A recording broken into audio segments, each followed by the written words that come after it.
Sheesh, there is a huge amount of hype for this board. This is the highly requested Freebird TKL from KeebsForAll, and let's just run it down. All aluminum chassis, E-coating, multiple mounting options, Win keyless available, F13 key, multiple layout options available, in hot swap, and dual ANSI ISO in the solderable variant, all for $225. Oh, and for that price, you also get a carry case and Duroc V2 stabs included. This is in group buy right now through January 14th with an estimated fulfillment of Q2 2022. They also have a pretty healthy list of global vendors as well. Love to see that. This copy is very early, so mine came in a box with the parts wrapped in paper, no carry case. The coating feels very nice here. It has like a satin feel to it, and that comes from using the electrophoresis process as opposed to anodizing. Because this is an early copy, we do have some blemishes on the case, but I wouldn't expect any of this stuff from the final. Branding is minimal. We've got a goose in there and a KFA logo inside and just a very simple Freebird on the outside of the case. It does have a nice side profile, no sort of embellishments at all, no weights or inserts or anything that would drive the price up. The typing angle here is 6 degrees, very comfortable. I do still like it with the wrist rest. The bezels are pretty reserved and the front edge kind of rounds off towards the front. There's no lighting, but the switch housings are visible. Overall, it's a clean, soft vibe, no hard angles. This config as shown is Win keyless, but it is available in WK as well. My copy shipped with a color matched aluminum plate, but there are options for Palm, FR4, and polycarb as well, all of which are available as extras for $24 and brass for $33. The PCB is very minimal, matte black, Kale hot swap sockets, no RGB or lighting of any sort to be found anywhere. There is no daughter board here, so they've left us a pretty big hole for the port to handle the flex. This is another case where the port is flush, so you have a lot of the connector visible. In layout, we've got support for stepped caps lock, split backspace, split right shift, as well as both standard and Sangam bottom row. They sent a Win keyless top and a 7U spacebar wire, so that's obviously the way we're going. This board is mostly south-facing sockets, but like we've seen before, some of the layout options will result in north-facing switches. Standard caps lock is north-facing, as is standard right shift. The bottom row is like a mixed bag. This WKL layout gives you north-facing on the spacebar and the 2 left mods, while the 2 right mods are south-facing. So plan ahead to avoid interference, either with some long pull switches or by avoiding cherry profile keycaps. I did find the stabs are a little crowded by the inter and the right shift. It really helps if you partially seat each one before screwing them in fully. KeebsForAll was nice enough to send the pink variant of the new GAT Inc. V2 box switches. These are 10 grams lighter than the blacks. They were also lubed and filmed prior to arrival. Shout out to lubed switches for that one. Saves me a few hours. This is the nicest thing you can do for a keyboard reviewer. Assembly is very straightforward. Just load up your stabilizers and your switches, and that leaves us with a plate PCB assembly and a couple different mounting options. We've got top mount or a gummy O-ring friction mount. This seems to be the new wave, made popular recently by boards like the Bakaneko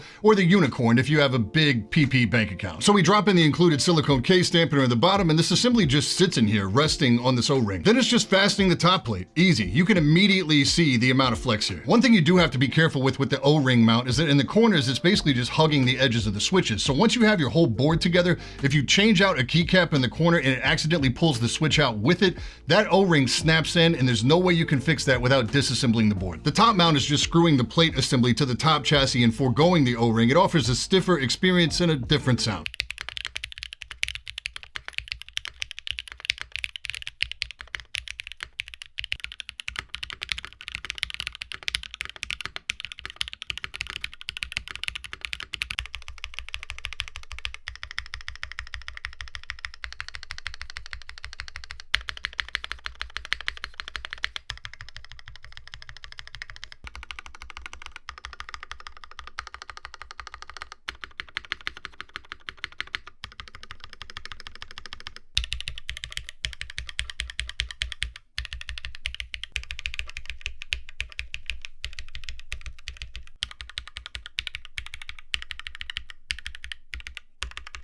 All right, so pretty yikes in stock form. The O-ring mount definitely offers a more comfortable typing experience, and the alphas and the spacebar sound a little more under control. The spacebar still needs a little something though. The right side of the case sounds pretty hollow, and there's a lot of motion. If you hit those top right keys hard, you can actually hear the PCB moving around in there. Not crazy about that. With the top mount, it's definitely a stiffer experience. There's no flex at all. The bottom mount definitely feels stiffer. The whole board sounds more consistent. We get kind of that woody hollowness, the same kind of sound we heard from the Mode 80 if you go with the top mount with none of the poron inside the board. It kind of makes me wish we had those little silicone caps for that isolated top mount like we saw on the 80. You get a little ping with that hollowness, and the spacebar sounds more aggressive. I think it's pretty safe to say that regardless of which mounting option you use, we're definitely going to need to do some mods here in terms of case dampening. We'll start with some polyfill and PE foam and see if that does it. I am going to add some pads under the spacebar stabs as well to try to cool that off a little bit.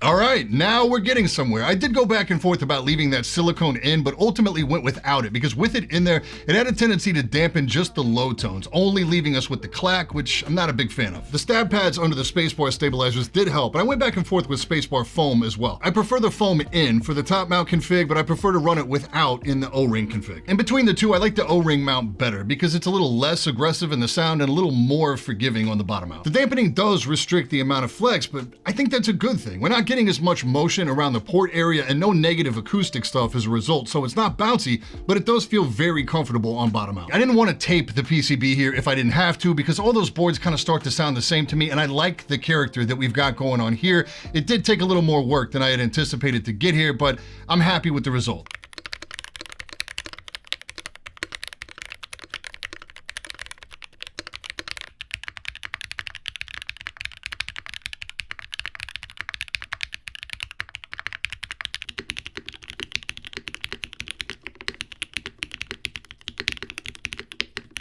Keep in mind there that the NK87 and the Mode 80 were both ran stock with no mods. It's not a fair fight, but I did want to include them so you have all those tests in one place. The NK87 sticks out there as sounding pretty stiff and hollow. We definitely have to mod that to get it on par. The Mode 80 is still my favorite of the bunch in terms of sound, but keep in mind it's over twice as expensive as the Freebird and doesn't include stabs or a carry case. I think the Poron is going a long way to help the sound of the Mode 80 sound smoother or creamier, as Teja would say. Yuck. I do wish we had the option here of having a Poron plate insert. The Freebird is the only board out of the three that doesn't have any sort of plate, PCB, foam, or silicone. In terms of value, I don't really think you can knock what the Freebird has going on here at $225 US. That's pretty cheap in custom TKL land. It offers more in terms of layout flexibility and mounting flexibility than the NK87 at $289. And whether you prefer the typing angle or the aesthetics of either is a personal choice. The Mode is just pricey, but the only thing I don't like about it is the size of the forehead. It doesn't do anything wrong for sure, and to me it sounds and feels really nice stock with no mods needed. I think the Freebird hit exactly the target they were trying to, and that's to open up the custom TKL market to a more affordable price point and still provide a sandbox experience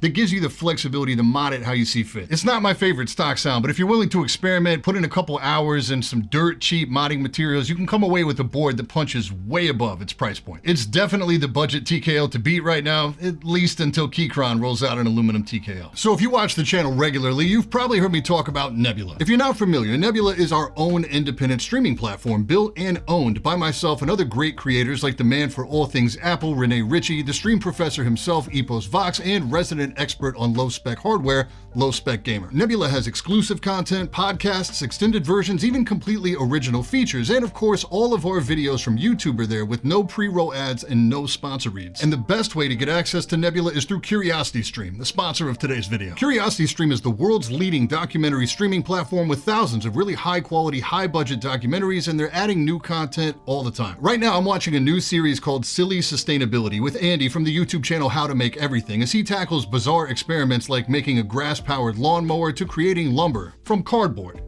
at home. And CuriosityStream loves to support independent creators, so they've got a bundle with Nebula where you can get access to both platforms for 26% off for $14.79 per year. That's not a per month price. This is a little over $1 a month to get access to all the content on CuriosityStream and Nebula. If that sounds like a good deal, head to curiositystream.com/badseedtech to sign up and to support the channel. Big thanks to CuriosityStream for sponsoring today, and thank you so much for your time. If you want to check out the full reviews of the NK87 or the Mode 80, you can do that right here and right here. And if you want to nerd out with some fellow enthusiasts, you can check out the private Discord available for Patreon supporters right here. That's it for today, and I will catch you all in the next one. Stay up.